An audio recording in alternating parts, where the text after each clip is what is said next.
জুলাই অভ্যুত্থানের সম্মুখ যোদ্ধা ইনকিলাব মঞ্চের মুখপাত্র শরীফ ওসমান হাদির উপর সম্প্রতি যে হামলার ঘটনা ঘটেছে তা শুধু একজন ব্যক্তির উপর আঘাত নয়, এটি বাংলাদেশের অস্তিত্বের উপর আঘাত, আমাদের গণতান্ত্রিক পথ চলার উপরে আঘাত।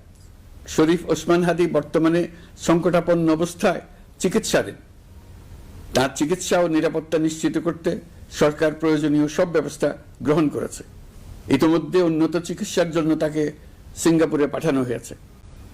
আপনারা তার জন্য মহান আল্লাহ তাআলার কাছে অন্তরের অন্তঃস্থল থেকে দোয়া করুন।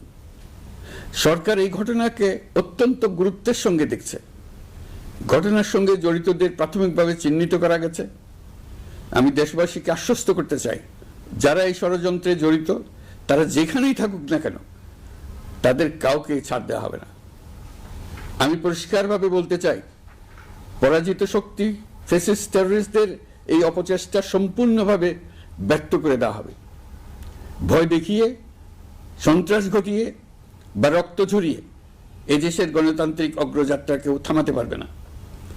আপনাদের প্রতি আহ্বান জানাই, সংযম বজায় রাখুন, অপপ্রচার বা গুজবে কান দেবেন না। ফ্যাসিস্ট টেররিস্টরা যারা অস্থিরতা সৃষ্টি করতে চায়, আমরা অবশ্যই ঐক্যবদ্ধ হয়ে তাদের মোকাবেলা করব, তাদের ফাঁদে পা দেব না।